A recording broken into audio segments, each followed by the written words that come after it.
a new thing for me. I'm going to share my screen, which I haven't done before, and let's see if this works.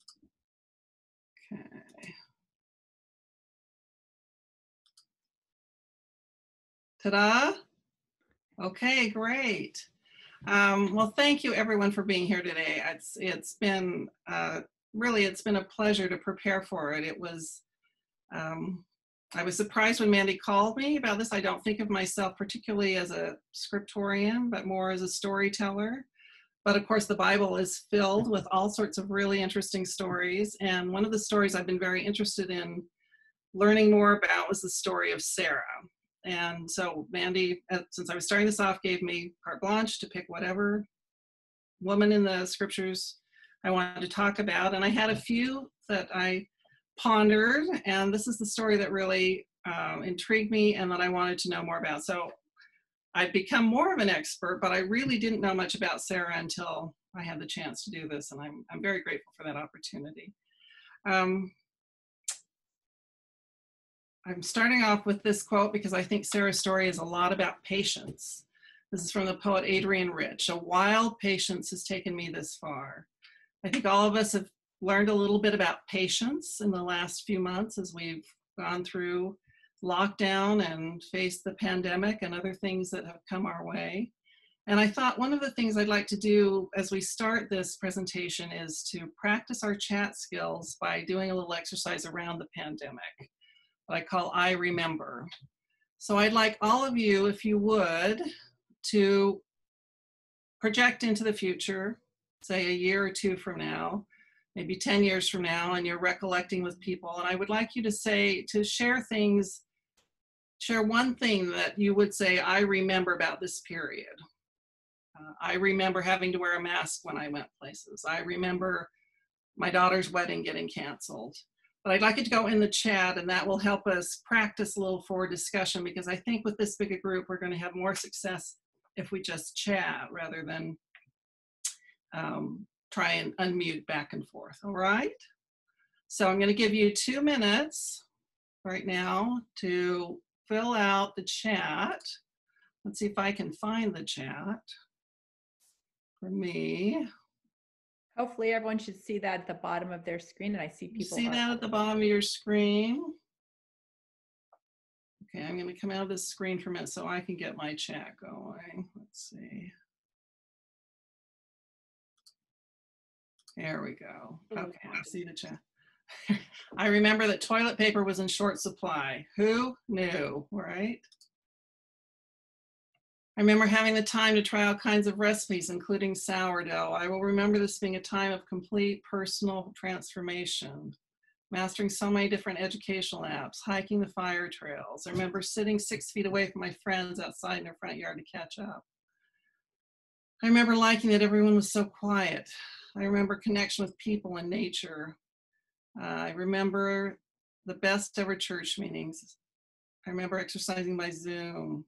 I remember not being able to hug my grandchildren. Yeah, that's a thing I remember and I'm sad about.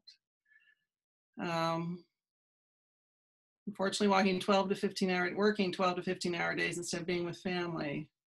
I remember car parade for Ann Hall's 80th birthday. Yeah. I remember making s'mores with my grandchildren 6 feet apart. Well, that's a feat. I'll remember the gift of time and the opportunity to simplify. I remember worrying about all the sisters in our ward who'd lost jobs, or worse yet, who went to work in essential jobs, even though they were afraid. Now, you may just start me crying from the beginning of this. I remember teaching my third graders from my kitchen table with my girls around me. I remember being grateful for home storage, still using safe toilet paper and paper towels.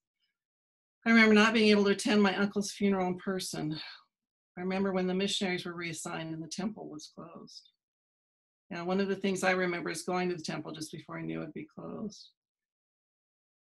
I remember having to live every day with other people's agency that affected me. I remember dirty front windows, dirty from sticky lips and handprints of grandchildren visiting, wouldn't let a man clean them who came to the door to offer. I remember just at first we drove down to Carmel and no one was on the roads. Monterey was closed down. I remember driving on empty streets in downtown San Francisco. This could be a poem, right, that we're sharing here. It's beautiful. Thank you, everyone. Feel free to keep putting some in. As we talk about the Old Testament, the idea of story and what people remember and how this all happened. Oh, look, MJ had this morning. Somebody's put a little green mark on our screen here. So bless you, but if you can get that off, that would be great. I remember all sorts of things in my life, but I remember them differently. And that happens when we talk about the scriptures as well. Some of my family's here on the chat, and one of the running jokes is that I remember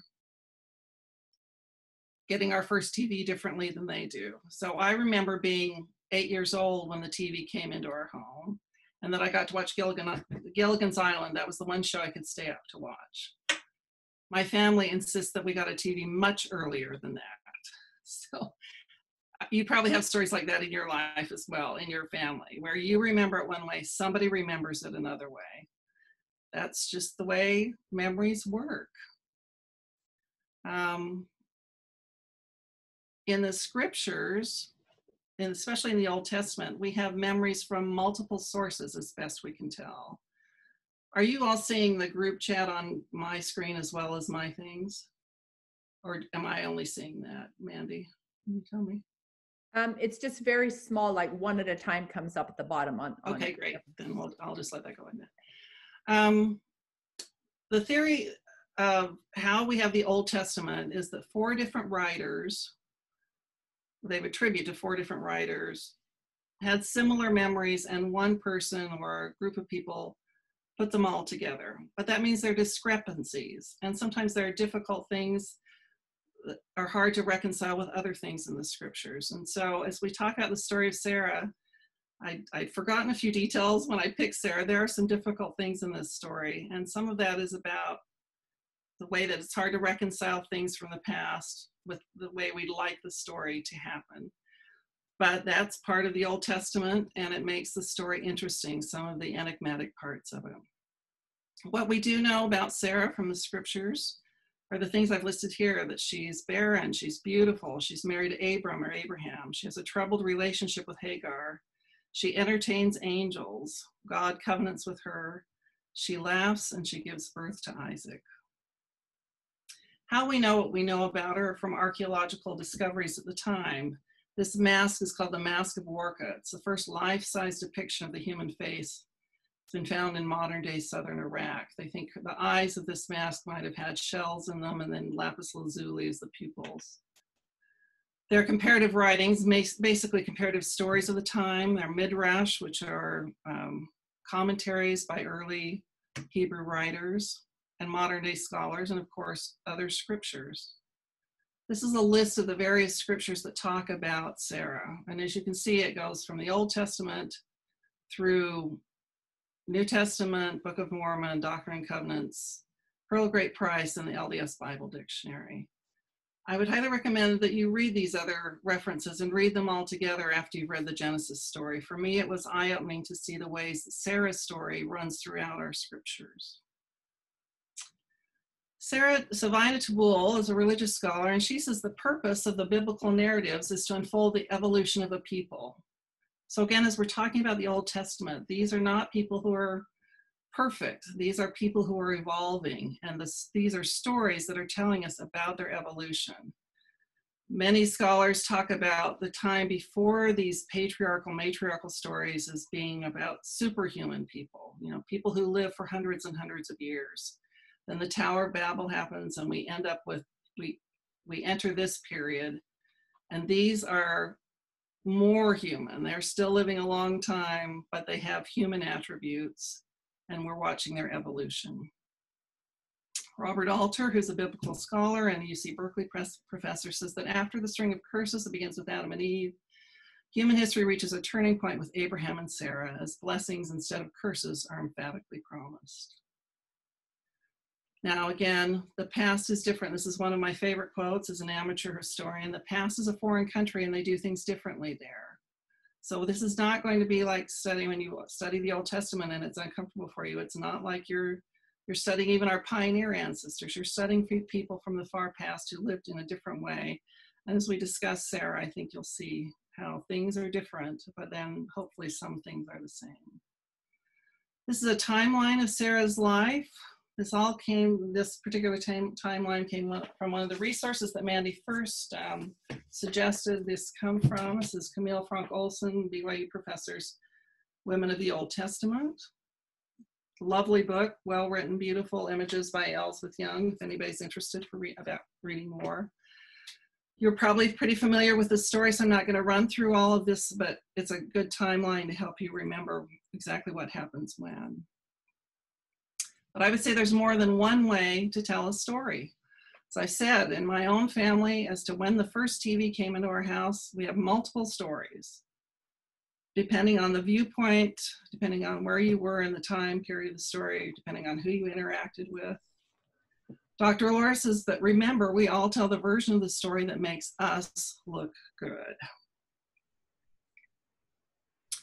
And in the stories that the way we've told the stories in our Sunday school lessons, the way we look good often emphasizes Abram's story and not so much Sarah's. So I would like to dig a little deeper tonight and talk quite a bit about the story as told from Sarah's viewpoint. Much of this comes from a book by this biblical scholar I quoted earlier, Savina Tubal, called Sarah the Priestess. And I have these resources at the end of the slides, which I assume we'll send out later. Sarah or Sarai, she was called initially, was born in Ur. She may have been a priestess for Asherah or another Mesopotamian goddess. Asherah was the tree goddess, Mother Earth goddess. Some people refer to her as Heavenly Mother now. There's a wonderful article about her called Nephi and His Asherah. That's from a BYU professor called BYU professor named Daniel Peterson. I'd recommend that to you. Savina Tubal says that Sarah enjoyed a specific social standing far removed from the conventional one of a first wife, the status, in fact, of priestess. That word may make you nervous. Again, the past is a different place. We don't really know exactly what happened with the women who were working in the temples of Asherah. I have some things that I'm not going to go into tonight, but I did start to think of her more as somebody who might have been like a nun, although you see in my next quote, there's a distinction. Someone who was dedicated to a holy order. Someone said, can the screen be zoomed in more to see better? Oh, does the script seem too small for you? Is that what you're saying? You are able to zoom out if you individually, we can each put our finger on it and zoom in ourselves, or you can make it bigger. Either way would work. I don't think I can change from here what I'm doing. So you'll have to zoom in. And again, you'll have the slides later if you want to read this more carefully. Control plus will work. Great. Thank you for the tech support, whoever's doing that. Appreciate it. Sarah marries her half-brother Abram, but bears no children. So this is another problematic part of the story, is that Abram and Sarai share the same father. Share the same father, but different mothers. This comes out in Genesis 20, which feels pretty incestuous, right? Tubal says that wasn't as big a problem then because they were a matriarchal society, and if you didn't share the same mother, it wasn't considered incest. In fact, you didn't particularly think you were related, although the idea of a sister wife comes up over and over in these stories. And I'll mention that later. One restriction evidently common to all these offices, these women who served in Asherah or other goddesses worship, was that they were forbidden to bear children. However, some were allowed to be married, so we cannot refer to them as nuns. The best designation we have is priestess. Again, that's an interesting insight as to why she might not have had children, is that could have been part of her holy orders. Their joint father takes the family north to Haran, and of all the places where Sarah lived, both Ur and Haran, and the places you'll find out later in her story, were all religious sites. This is one of the reasons they think she might have been a priestess.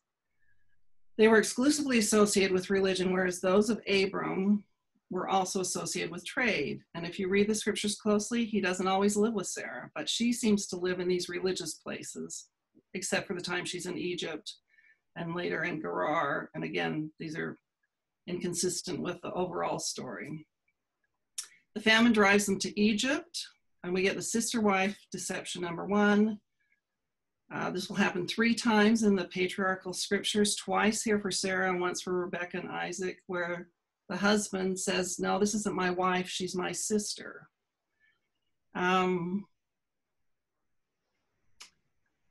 Scholars say that that elevated her status, that she was more than a wife if she was a sister wife. You can see here that Tubal says, we know that she was of sufficient stature to be respected by kings and communities outside her own. Her position was internationally recognized. And E.A. Spicer says, Abram was influenced by the society in which he lived, where the bonds of marriage were strongest and most solemn when the wife had simultaneously the juridical status of a sister, regardless of actual blood ties. So this was to her benefit that she was portrayed as both a sister and a wife. It makes Abram seem kind of Weasley to me, and I wonder why Sarah went along with it. But again, there's a lot of questions about these biblical stories. To the point that she dwells in sacred places for most of her life. Tubal says Hebron, which is where she lives near until she dies after her various adventures. And in between the various adventures, remained the foremost religious center of the Hebrews and the early Israelites until David removed its influence to Jerusalem, which later became known as the city of David. Of all the places associated with the matriarch, Hebron at least should carry the affix, the city of Sarah. Sarai tells she has problems having children, but again, is that because she's chosen not to? One of the commentators talks about the Hebrew word for barren can be translated either as barren or childless. Childless has less stigma. It means it could be either way, that she chose to not have children or that she couldn't have children. In any event, it appears she did want children, and she tells Abram to sleep with her handmaid that's come out of Egypt with her. Another problematic part of the story. She says, perhaps I shall be built up through her. Again, Tubal says she's not necessarily helping have a son. She's indicating that her intention is the maid's child will be her offspring, not her husband's. This idea of being built up has to do with lineage. Hagar offends Sarah, and Sarai sends Hagar and Ishmael away. Abraham says to Sarah, look, your slave girl's in your hands, do to her what you will. She may be obeying the tradition of her homeland when she sends her away. And the next slide will show you a little bit about that. An angel sends them back and says to obey her. And the Lord's messenger said to her, return your mistress and suffer abuse at her hands. I think it'd be fascinating if somebody takes on Hagar as one of the women to talk about, because this whole story, unfortunately, has problematic issues with race and socioeconomic class that I think would be wonderful to explore. It certainly doesn't make Sarai look good. Camille Frank Olson says that this was the least of the things she could have done to her, that in fact this might have been the kindest thing she could have done given the rules of time of the relationships between handmaids and their masters, so to speak. The final quote, again, we have the sister wife deception number 2, where she goes to Gerar and Abimelech pays 1,000 pieces of silver for her. We assume that this is a fortune, and that when Abram buys her grave, he spends 400 pieces of silver, and that was considered a king's ransom. So a huge price is paid for her. And her religious function, as you see there, is that might have been, at this point, by the time this happens with Abimelech, she's very old. Earlier with Pharaoh, they talk about her being beautiful, and that's why he wanted her. Abimelech, she was pretty old then, and she's even older. At this point, you assume her beauty is not the primary reason they want her, that she has other things, perhaps her mystical capacities, that cause her to be a hot tamale, as they say. This is a piece that tells us a little about the code of the times. It's the stele of Hammurabi. It's found in the Louvre. It's also, it shows on it, you can see the writing to the left. This is the Code of Hammurabi, or the Code of Retaliation. And it details very much the practices that Sarah was taking to get rid of Hagar. That if a handmaid got above herself, this was the way you would treat her. So this isn't just a one-off with Sarah or Sarai. This is what her culture was doing at the time. Keep digging a little bit more. I know this is a lot right now, but in the second half, we're going to have more discussion. God's covenant with Sarah. Part of the reason Sarah became interesting to me is when I was in the Stake Relief Society presidency and we were doing board conferences, we were talking about covenants, and President Raines was talking about the Abrahamic covenant, and I'm sure I irritated him because I kept saying, well, it was with Abraham and Sarah. We don't often talk about it that way. Oh, I'm echoing. Can you hear me? We're all practicing a wild patience, right? Anyway, God has a covenant with Sarah, as well as he covenants with Sarah as well as with Abraham. And here's the scripture that says that Sarai, your wife, shall no longer call her name Sarai, for Sarah is her name, and I will bless her, and she shall become nations. Kings of people shall issue from her, which is the blessing that he gives Abram. This part was new to me that I hadn't paid attention to before. In the next verse, chapter 18, verse 19, I've embraced him, Abram, so that he will charge his sons and his household after him to keep the way of the Lord, to do righteousness and justice, that the Lord may bring upon Abram all that he spoke concerning him. Robert Alter says it's the first time that the fulfillment of the covenantal promise is explicitly made contingent on moral performance, that this blessing will not come unless the children of Abraham and Sarah do righteousness and justice. Still no children for Sarah. And 3 strangers show up at her tent. At this point, she's now living in Mamre, which is near Hebron. She's in a terebinth grove, which again, this is a sacred grove kind of thing, if you can read the clues of these places. It's a sacred grove that's next to a city called Kirjath Arba, which is the book city that's near Hebron. And her tent is a place that appears people come to. It's a storehouse. It's a welcoming spot. It may be a religious site for people to do pilgrimages to. Well, who else shows up besides these other people? Three strangers. They're referred to as Lord. Some scholars think that this is the first notice of the Trinity, because it could be God and 2 others. The tenses change back and forth. Ultimately, I think we look at them as 3 angels, but there's the idea that it could be God as well as 2 angels there. And they ask for Sarah. They say, where is Sarah, when they show up? Again, this is another thing that points to her maybe having some divine connection. The visitors know her name without prompting is the first indication to Abram that they are not ordinary humans. And I would say that she's not an ordinary human. Sarah, and this next section I just love, when Sarah says, she laughs when she hears that they say she's going to have a child. And Sarah dissembled, saying, I did not laugh, for she was afraid. And the angel says, yes, you did laugh. It's sort of like busted. Of course you laughed. I heard you laugh. The Lord singled out Sarah as he said, and the Lord did for Sarah as he had spoken. And she has this child. And there's some parallels here with Mary having a divine conception, right? Hagar and Ishmael are banished again. This is another problematic part of the story. Many people point to the phrase mocking, that Ishmael, by now as a teenager, is mocking Isaac. Whether that means he was abusing Isaac, or there was something about the way Hagar was raising Ishmael that offended Sarah, she banishes her again. And Abram says, how can you do this? Or there's controversy around it. And God tells Abram, whatever says to you, listen to her voice. This idea that she's the one that needs to be listened to here.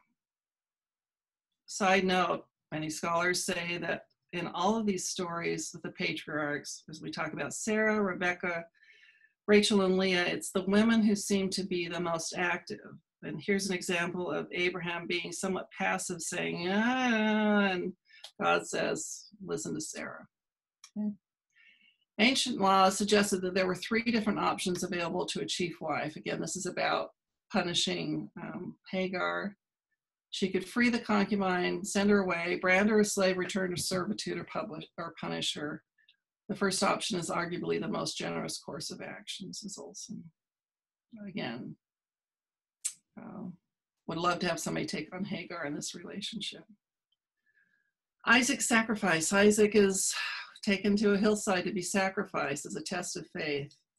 Did the test include Sarah? I've often wondered, or did Abraham just whisk him away?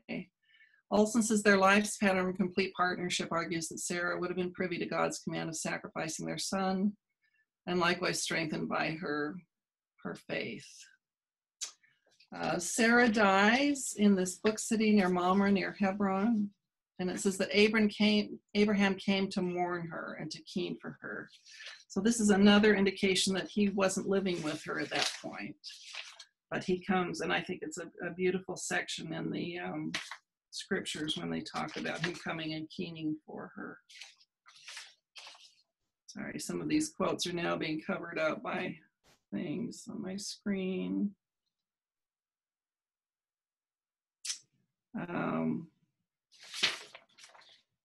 Well, you can read them for yourself. This death of Sarah was not a loss only to Abraham and his family, but for the whole country. Because she was probably seen as somebody who kept them, who had spiritual powers. Some of the Midrash refer to her as being a seer. So when Sarah goes, it affects their entire community. It's not just the family that's hurt, but the community, because she's seen as a leader there. And then the next quote under that talks about Sarah being the one that they trace. She's the one that they trace their lineage through, just as modern day Jews trace your Jewishness through the mothers. So Sarah is buried in the tomb here, this very expensive cave that Abraham buys for her.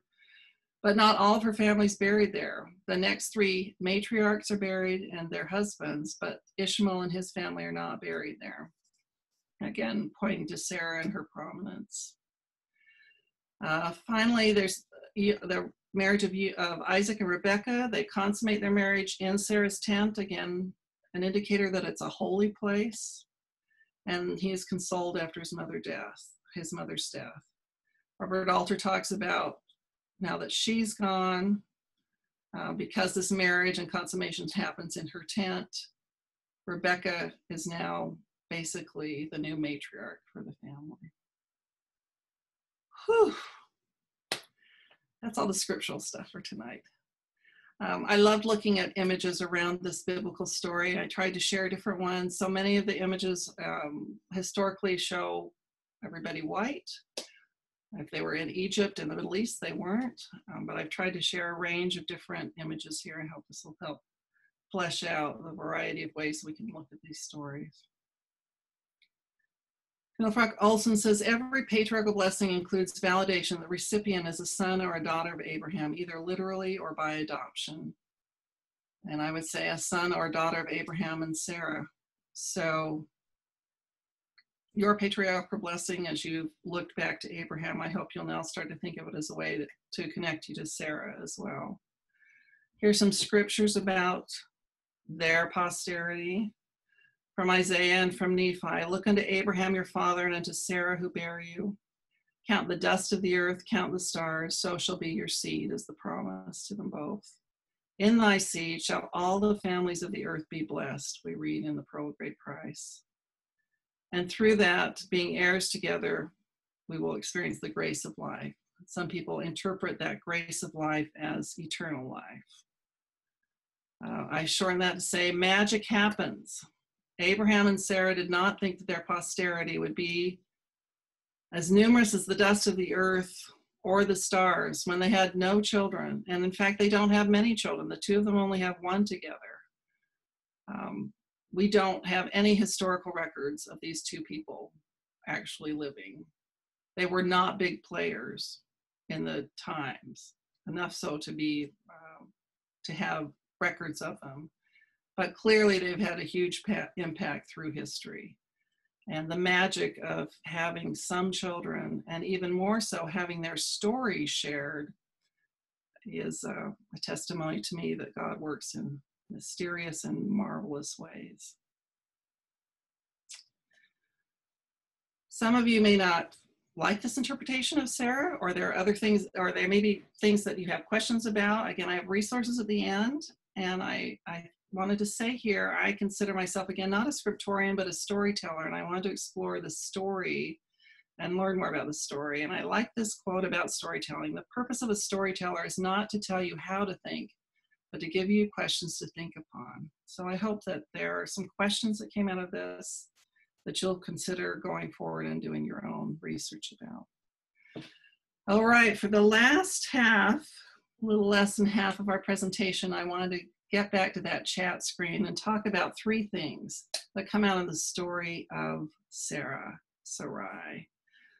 The concept of beauty, the concept of barrenness, and holy habitations. Beauty, we know, is in the eye of the beholder. We don't know what Sarah looked like. Her beauty might have been very different than the beauty of today, what we would call beautiful. Here are some depictions of beauties from the past. You have the voluptuous Rubens on the far right. You have a Renaissance woman who has plucked her hair back so she has a high forehead in the middle.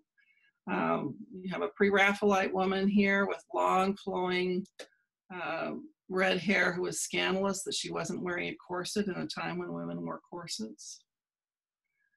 I brought up Wonder Woman, Gal Gadot, because she's Israeli. Maybe Sarah looked like Gal Gadot. We could all hope we looked as good as Wonder Woman, right? And here's a picture of the three beautiful matriarchs on my father's line. That's me, the baby there, less than a year. I assume this is in the fall sometime of the year I was born. That's my mother on the left, my grandmother on the right, my mother Portia, my grandmother Kate, and my great-grandmother Hattie in the middle. We're all rocking our eyewear, right? Otherwise, all very distinct, different women, all women who were brought to this small farming community in Idaho to live with their new husbands who were farmers in the area. I think they're all beautiful and they all have fascinating stories to tell, but I want to focus particularly on Hattie, the oldest, my great-grandmother who's in the middle there. Tell you a little bit about her, but I want you to be thinking about beauty while you're listening to my story.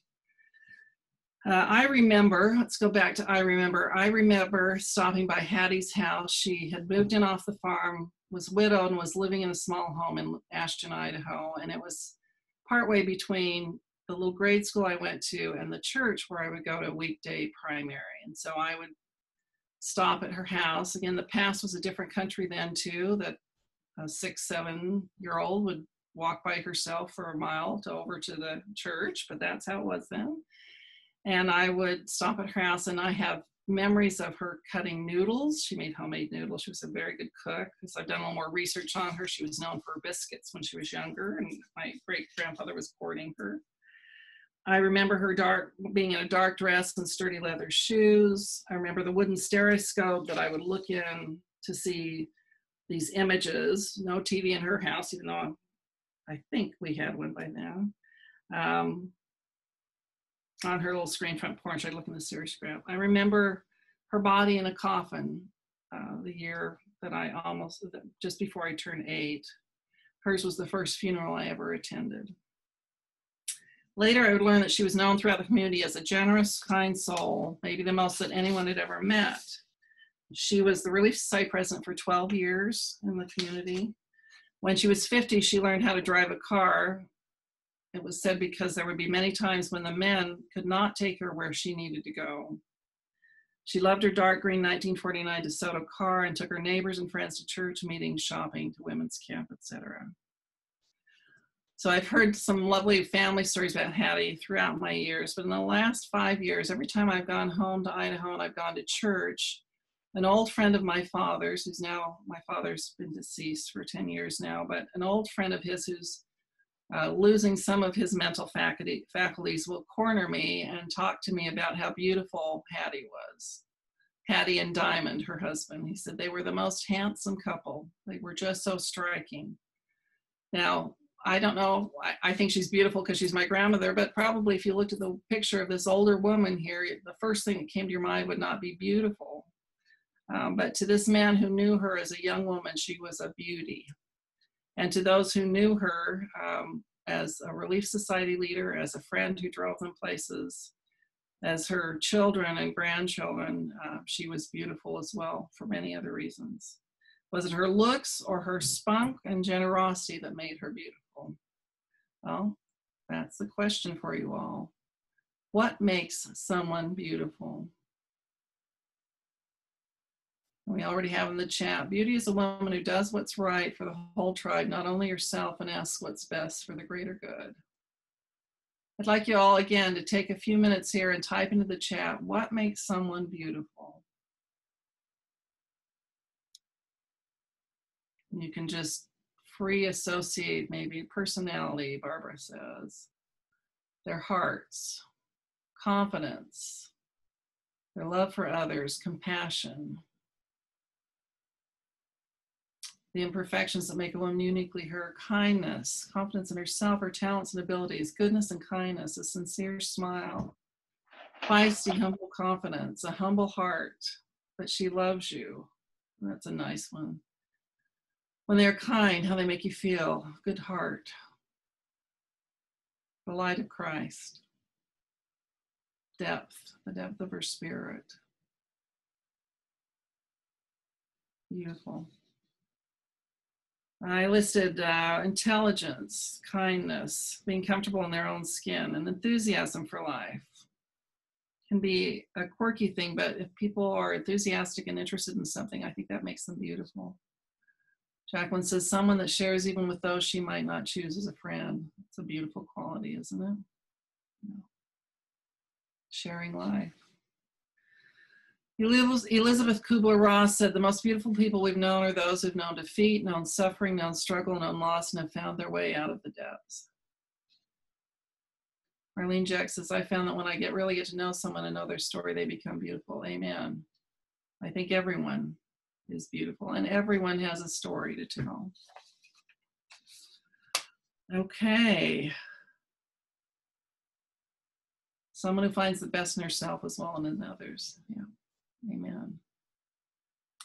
Being barren or being fertile. I think that all of us will experience both these things in our life. Langston Hughes says, what happens to a dream deferred? Does it dry up like a raisin in the sun, or does it explode? I'd like you to think about some of the dreams that have been deferred in your life. As Sarah's for posterity, Abram's for posterity was deferred. Have those dreams died up? Have they exploded? And my next question for you is, what have you gained from deferred dreams in your life? It's a little harder question. And I'll give you some moments to think about, but I'd love if you type in the chat, what are the things that you've gained from deferred dreams? Empathy from Amy. Yeah. Deep gratitude, questions, an increased reliance and trust in our Heavenly Father's plan, new possibilities, humility and perspective on what's most important, patience, there's that word again, the ability to change my perspective, alternate dreams, blessings greater than what I asked for originally. And I'll second that. That's been the case for me. Experience. Preparation to handle success. Yeah. Patience. Healing from Lyme disease. Surrendering to it allowed my system to heal. Released resistance. And marriage. New understanding. Greater knowledge of Christ's atonement. How it is. And this is, I've never been married. Forgiveness. The ability to comfort others. Faith that someday I'll be able to get there. better understanding of my desires, my personal purpose. 40 years. Whew. Yeah, that's biblical. Greater appreciation for the sacrifice. I've learned to turn over my will, my very being to the Lord. Then I've reached out with a renewed strength, not giving up and pressing on. Humility, knowledge of my own weakness and pettiness. A deeper understanding of Heavenly Father's awareness of the little details of my life. An increase in faith. Those are all beautiful. Thank you. I listed some of the same things: faith, patience, better understanding of what I wanted. Sometimes I thought I wanted one thing, and not getting it allowed me the space to figure out what I did really want. Sometimes it's given me time to put my best foot forward. I've been impatient and wanted something to happen. Maybe I wasn't quite ready yet. Jamie, hi Jamie. It says wisdom and a new perspective of my true worth. Wendy says, I've gained a closer connection to God and a deeper understanding of others, as well as the best kind of learning in my mortal schoolroom. Yeah. Not so fun a lot of the times, but sometimes the best kind of learning, from the hardest learning, right? Thank you. And finally, I thought we'd talk about holy habitats. I was going to put holy habitation to be like Eliza R. Snow, but that just seemed like such a long word there.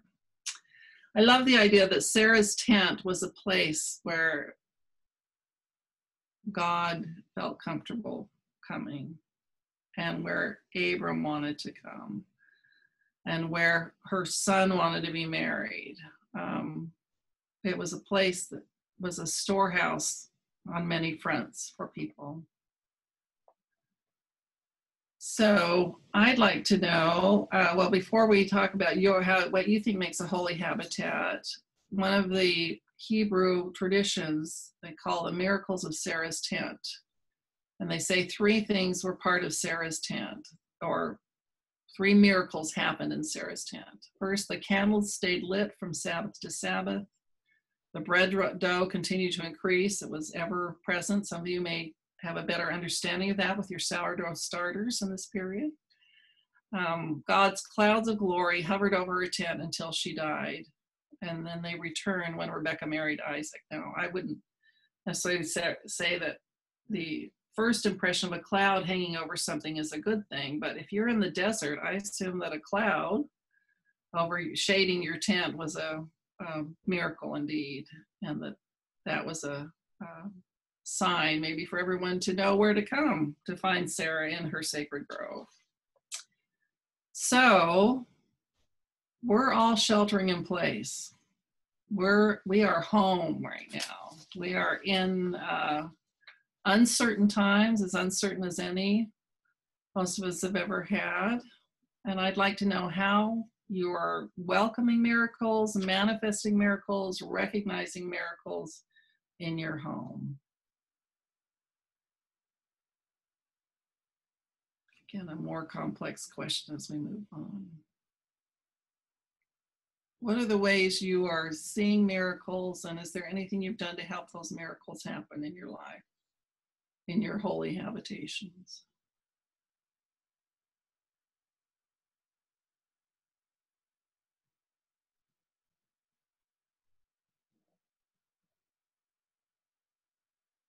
By asking for them. Yeah. That's a truth. They don't always just get dropped on you. You need to ask for them. Jennifer says, I got a full-time job in a stable company while everyone else lost their work. Wow, congratulations. That's happy news.